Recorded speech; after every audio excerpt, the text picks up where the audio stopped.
President Trump signs an executive order to stop big tech's censorship of conservatives. Luckily, we can sit down with a guy who has been fighting that very censorship for many years. This is Verdict with Ted Cruz.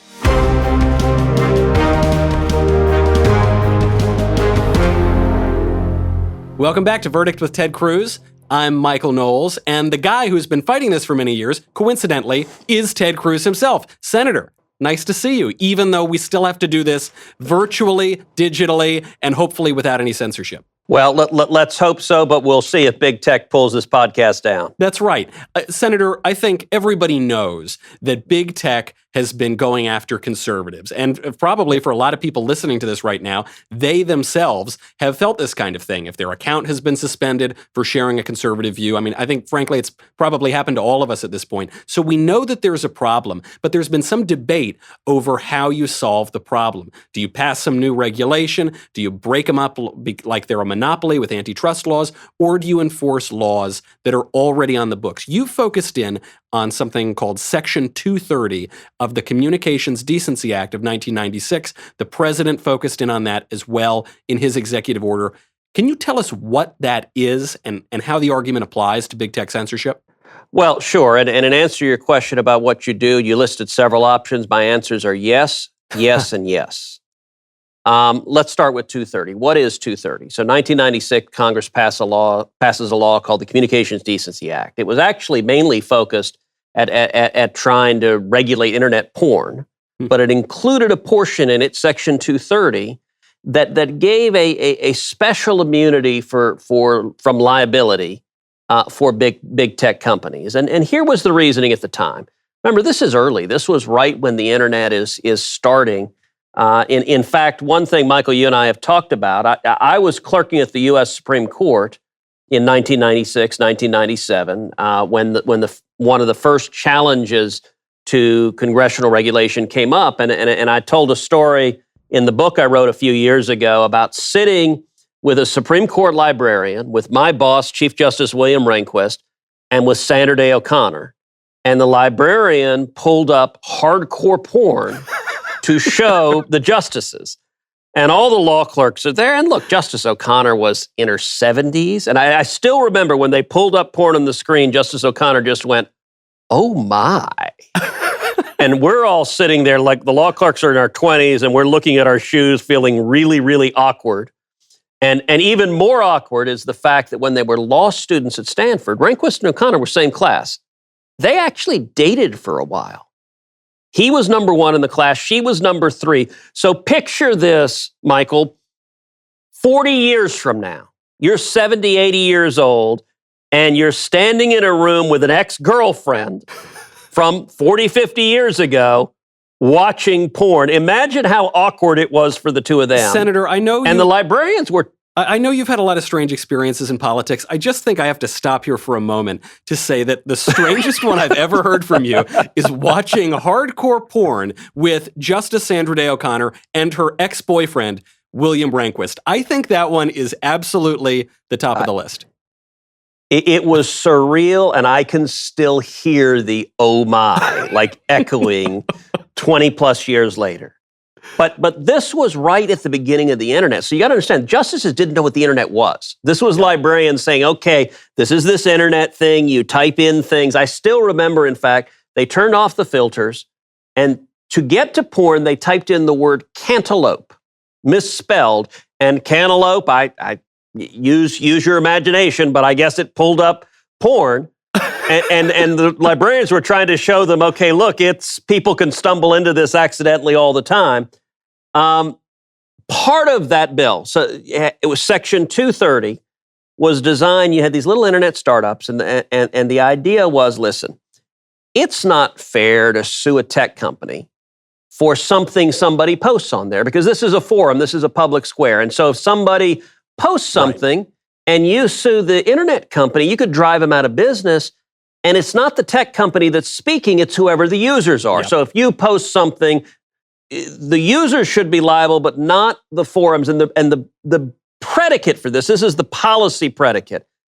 Everyone understood big tech were going to be what are called neutral public fora. In other words, They were going to allow everyone to speak. It was going to be the new marketplace of ideas. And so Section 230 passed into law. But what it means, Google and Facebook and Twitter, they've got an immunity from liability. Nobody else does. You, Michael Knowles, if you go on the radio and you defame someone, you can be sued. Yep. The New York Times, do you know that Google and Facebook have an immunity from liability the New York Times doesn't have, Fox News doesn't have?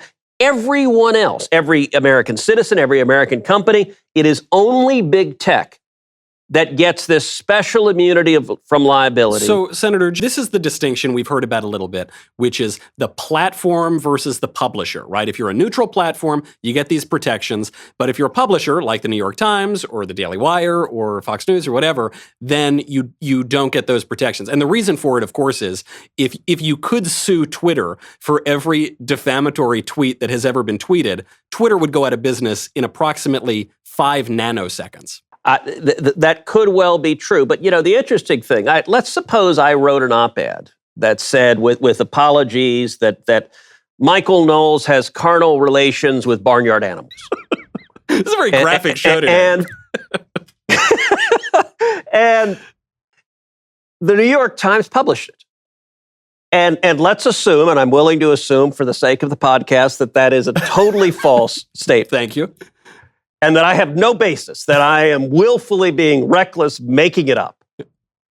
You as a citizen could sue, you could sue me for defamation, but you could sue the New York Times because by their choice to publish that, if they publish something that's defamatory about you, you can sue the hell out of them. Yeah. I do the same thing on social media. You can't sue the hell out of them. And the reason is that Congress made a determination 20 years ago. These are special public forum. Now, here's what's changed.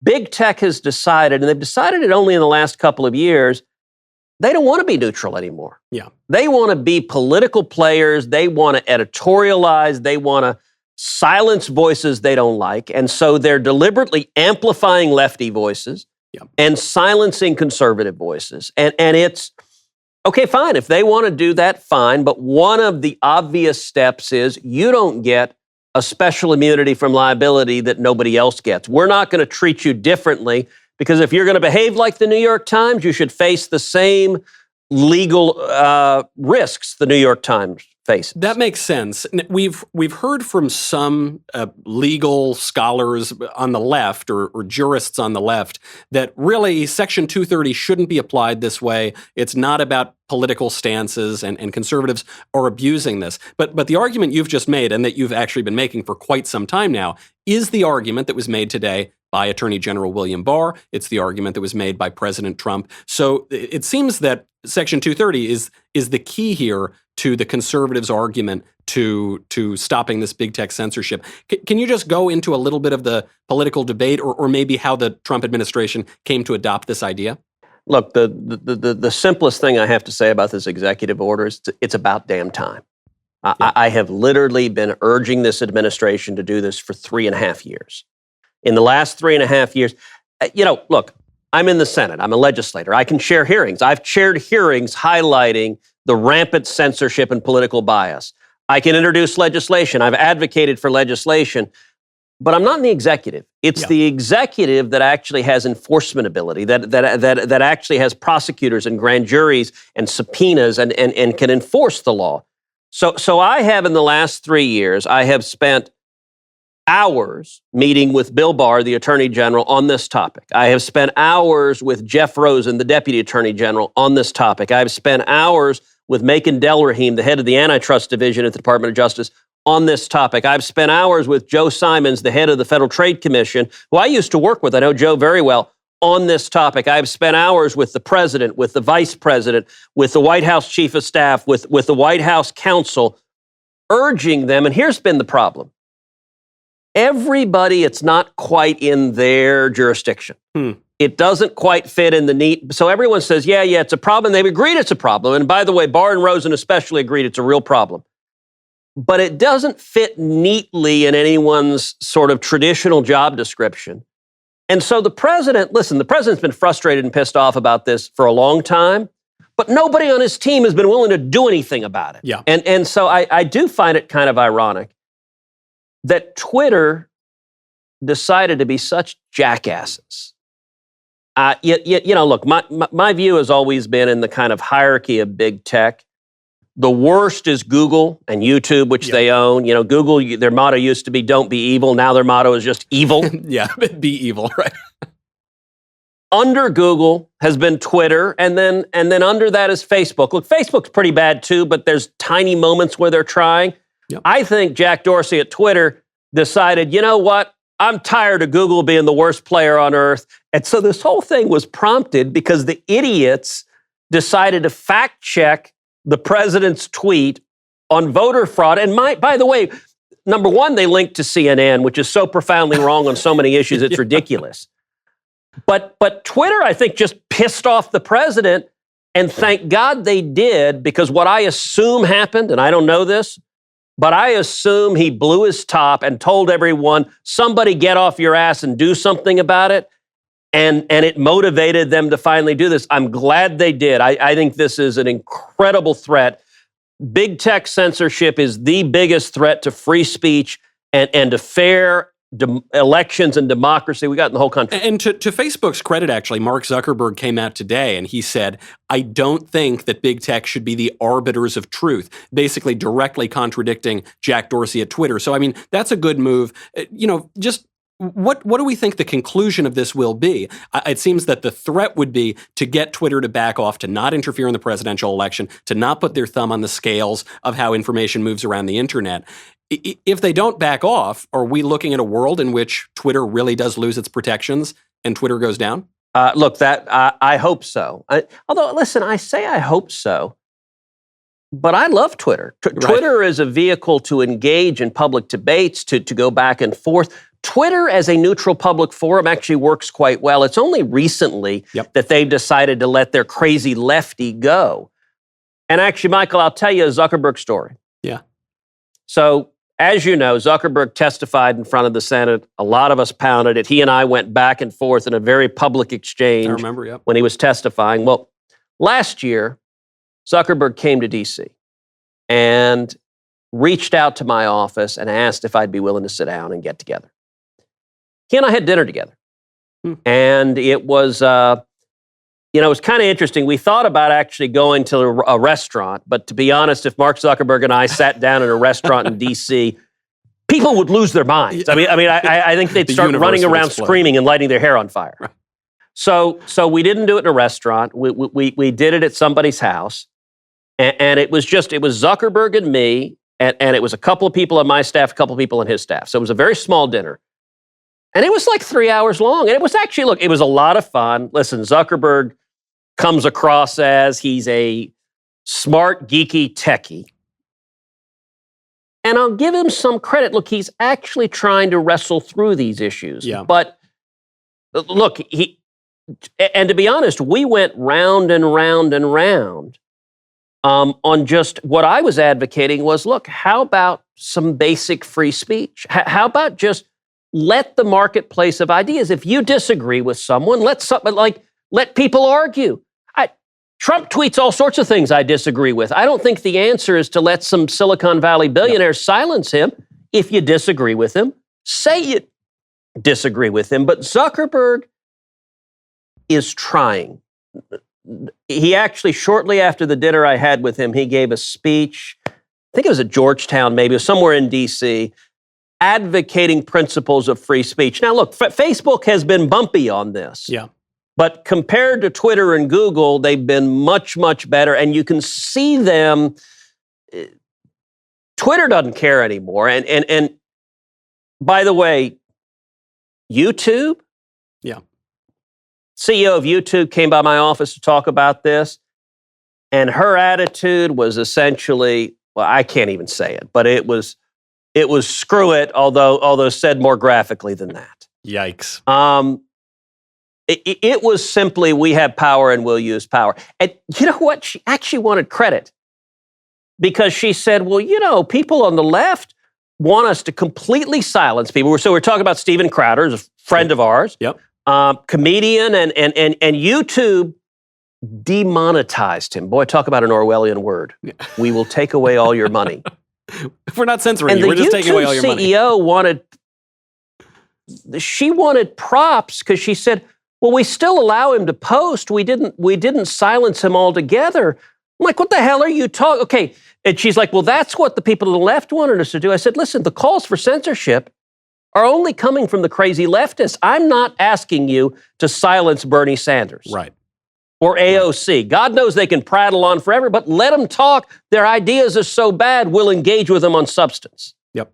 But I am glad the administration has jumped in. By the way, there are other things they can do. Antitrust agencies, both DOJ and FTC, have been engaged in investigations.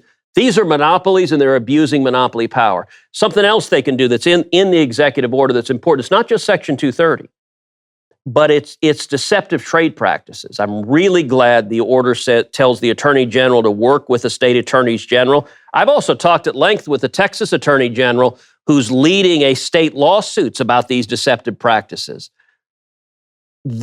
And Bill Barr today in the Oval Office, he said it well, and actually he reflected a lot of what he and I talked about over breakfast. He said, listen, these tech companies have built their platforms on a lie. They tell people, if you come to our platform, you can speak, and if you sign up to follow someone, you can watch them. You can see what they post, and if they sign up to follow you, they can see what you post. That's the fundamental promise. And that is a lie. We know Twitter shadow bans. If they don't like you, people who say, I want to follow Michael Knowles, I care what Michael Knowles has to say, Twitter says, no. We're just going to silently make it go away. That is a lie. That is fraud.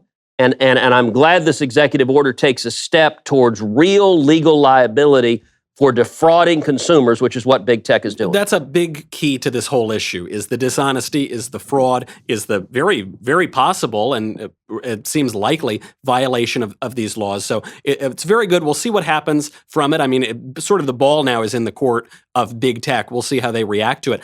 I want to get your opinion on something, by the way, directly related to this social media marketplace, which is a few incidents that have popped up over the last week or so, and they've really gained national attention because of social media. The most prominent one would be the killing of George Floyd in Minneapolis. The police officer who arrested this man. You've got a white officer, black perpetrator, I suppose, or alleged perpetrator, and the suspect ends up dead. The guy's got his knee on his neck. I mean, it looks really bad. Yeah. And then this spreads on social media. Now there are riots erupting around the country, not even just in Minneapolis, also in Los Angeles. There is looting going on. I'd like to get your perspective on that video from both a social media perspective, a social perspective, and also from the perspective of policing. Well, what happened in Minneapolis was horrific. It was wrong. I've watched that video. And listen, anytime you have an incident with police, sometimes the social media mob is quick to demonize the police officer. And I've long advocated we should wait for the facts to play out. That being said, I watched that video, and you had a man in handcuffs on his face on the pavement. Yeah. With an officer's knee in the back of his neck, pushing it into the pavement. He's gasping for breath. He's pleading that he can't breathe. And the officer continues for 8 minutes. That is, on the face of it, police brutality. And anyone who believes in liberty should not want to see authoritarianism and authority abused. The police officer has been fired, and the Department of Justice has opened an investigation, a civil rights investigation. I'm glad they have. Watching that pisses me off. And by the way, you know, the social media mob is quick to paint this. As far as they're concerned, that was Donald Trump with his knee on the back of the neck. Let me be clear. This is Minneapolis, Minnesota. You've got a Democratic mayor, you've got a Democratic governor, you've got Democratic senators. This is bright blue, and we keep seeing these things happen, this abuse of power, often in Democratic strongholds, where people that claim to be interested in defending people's rights, they're not doing a good job of it. Right. I mean, I think a little bit of perspective here is key, and it's why it's so good to get your opinion on this. Is you're not only somebody with a Twitter account, but you also happen to know quite a bit about the way the criminal justice system works, having worked in it for a long time. I think that perspective really helps. We saw a less tragic, much more frivolous example of this also just a few days earlier, which was this altercation that happened in Central Park. There was a man talking to this woman and basically said, "Put your dog on a leash." She said no. The man, for some reason, had dog treats in his bag just for this sort of occasion. When people don't have their dogs on leashes, he lures them away with the treats. Then this woman sort of lost her temper and had a little bit of an emotional meltdown, and then he started filming it. And what was the end result of this? Nothing happened. I mean, after the videos went public, then this woman lost her job and lost her dog. But in the moment itself, it seemed a little bit like much ado about nothing. The social media mob is what made it so much worse, so much more sensational. Is there a world in which we should perhaps hope that maybe social media takes it down a few notches because of this sort of emotion that it can gin up? Yeah, look, I got to say I have a little bit different take on it. There's no doubt that incident showed the power of social media, and that an iPhone video can suddenly get millions of views all across the world. I have to admit, the woman who was involved, her behavior was atrocious. Of course, yeah. This was an individual, an African American individual who was there bird watching, who, at least on the video we saw, didn't do anything remotely threatening to her, and to watch her be willing to, listen, making a false accusation deliberately is an act of violence. And when this woman, Amy Cooper, picks up her phone and calls 911, and she says, an African-American man is physically threatening me and my dog, and she calls in what, by all appearances, is a totally false crime report, and it's a dangerous crime report. Listen, if you call the police and say someone is physically threatening me, you are asking for law enforcement to show up with guns, and the very real consequence of that could be that the person you're wrongly accusing gets shot and killed. Listen, when officers arrive to an assault in progress, there is a risk of something going really wrong, and she was, in a very real sense, endangering his life. Now, I got to say, the fact that he had dog treats and was trying to feed her dog, if I'm walking my dog, stay the hell away from my dog and don't give him dog treats. That's a little out there. But the attitudes she expressed were clearly racist. They were clearly wrong. And by the way, the same point I made about Minneapolis holds here. You saw the Twitter mob saying, "Oh, this is the age of Donald Trump." They blame Donald Trump for it. Well, then the story comes out that, to the shock of nobody, she's apparently a liberal Democratic donor who's donated to Barack Obama, to Pete Buttigieg, and to John Kerry. Right. And of course she is. But, to be honest, well, look, actually, there is racism on both sides of the aisle, but the left, many on the left love to jump on a soapbox and moralize. That's right. And you bring up such a great point, because we shouldn't downplay, and in the instance in Central Park, we shouldn't downplay the woman's atrocious behavior just because you point out that there's more to the story, for instance, than, she's totally wrong and he's totally right. I mean, maybe some of his behavior was a little odd too. Maybe it doesn't justify her behavior. The same thing, obviously, you can look at what is pretty clearly police brutality in Minneapolis and condemn that as being terrible, and not therefore start defending looting and burning down businesses. It seems that there's this knee-jerk reaction on social media where we immediately have to take a side and say one person was totally wrong, one person was totally right, when really the situations are much more complex than that. And maybe a little bit of perspective on the legal side, on the policing side, on the social side can help us to understand those things. Well, and listen, police brutality, and it undermines not just the community, but it undermines law enforcement as well. Right. I'm blessed to know a lot of men and women who are law enforcement officers, and they feel that whenever something happens, the mob immediately assumes they're at fault. And there are instances, a lot of instances, where an officer is scared for his life and is protecting himself. And it's one thing. So I watched the video, and sometimes these videos don't capture everything that happened. There may have been something that happened before that's not on it. So you have to view all of this with skepticism. And so there are times when an officer has to use physical force and serious force to subdue a dangerous individual. What made this video so damning is that it lasts 8 minutes. Right. And the guy is in handcuffs, and his face is there, and he's gasping for breath, and he's pleading. He's saying, I can't breathe. And this officer doesn't do anything other than keep the knee pressing into his neck. That was grotesque and wrong. Particularly, there are multiple other officers around. It's very hard to look at that video and suggest there was any reason that officer was afraid for his safety, as compared to just being brutalizing someone who was already immobilized. And that is not how law enforcement should operate, and that's not how they usually do. And it's why it's good that the Department of Justice is looking into this, and I very much hope justice is served here. That's right, because the effect of this ultimately is going to be to undermine our faith in these very institutions that would be maintaining law and order, maintaining civil society. It has far wider reaching consequences than many would admit. Before we go, we got to get to a little bit of mailbag. First question, a really easy one. I'm sure you can answer this in 10 or 20 seconds. From Norman, how should pro-America nationalists think about Hong Kong? A really easy topic like China and Hong Kong. So what China is doing is trying to take over Hong Kong completely, trying to subject it to the communist government's authoritarianism, trying to strip their rights of democracy, trying to strip their rights of free speech. It is a power grab, and it is wrong. And by the way, when Hong Kong used to be part of the British Empire, and then when it rejoined China, China agreed to have two separate systems and to protect freedom and democracy in China. China's now changed its mind, and it's crushing freedom.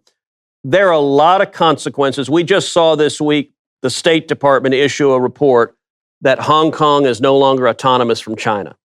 They did so because of legislation that I wrote. I authored legislation that was included in a bigger bill that directed the State Department to assess whether Hong Kong had real autonomy. We just got the report this week. I talked with the State Department this week right after they issued it. The consequences of that is significant. There are a lot of things that flow from that in terms of, number one, Treasury Department and sanctions that could easily flow. China wants to use Hong Kong as this sort of free market bastion to get around the restrictions on China, but at the same time, they want to trample freedom there. Tariffs, the U.S. Trade Representative, the tariffs we have against China, Hong Kong is exempt from that. I think given this determination, we will see, I believe, a determination from the president and the White House that will result in some very significant legal consequences, basically ending Hong Kong's special status because China is no longer honoring the agreement they had. That's very good point, because I guess this gets back to what we were talking about with big tech. Some players in the world are trying to have it both ways. They're trying to get certain special protections when actually they're violating the very basis of those protections. Something to look at in China. Then finally, maybe the most important question that we keep getting recurring here when it comes to criminal justice. What is Ted Cruz's stance on the legalization of marijuana? Leave it to the states. Listen, I have very libertarian instincts. And I have to admit, on pot legalization over the course of my life, I've had different views at different times. There are times when I was for legalization. Personally, I'm not for legalization now, so if there were a referendum in Texas on it, I'd vote against it. I think there are some significant negative consequences that come from it. But I believe in federalism. I believe we got 50 states, and reasonable people can differ on this. And I think it's perfectly fine to let the states operate as laboratories of democracy to see what happens. And so, I mean, listen, when I was a teenager, I smoked pot. I wrote about that in my book also. When I was in high school, early on in college, I smoked pot a number of times. And it's not something I hope my kids don't. Thankfully, they're 9 and 12. I'm pretty sure they haven't gone there yet, but I wasn't much older than they were when I first tried it, and it's not something, I don't think it's good for kids to do. But I think we can leave it to the states and let the states sort out if and when it should be allowed, or if not. So what I'm hearing, Senator, is we're not going to get one of these Elon Musk, Joe Rogan moments where you pull a joint from off camera and start puffing on screen. We're not going to get that. Well, I will say this. If you remember when Bill Clinton was running for office and he said he smoked pot, but he didn't inhale. Yeah. I have to admit, I was, even then I was cracking up laughing, thinking, so you're saying you didn't do it right? Like, if you're going to do it, actually, like, I mean, don't screw it up. Like, listen, I still smoke cigars. Now, you don't inhale cigars. That's actually not how and you and I have smoked cigars together. That's right. But and their one does not inhale. But no, I will be not be lighting up a spliff in this particular podcast. Fair enough. You know, you've reminded me when you mentioned Bill Clinton, those Democrats wasting things so fiscally irresponsible, even when it comes down to something such as that. Much more to get to, but alas, we are out of time. Senator, we will have to pick it up again next time. I'm Michael Knowles. This is Verdict with Ted Cruz.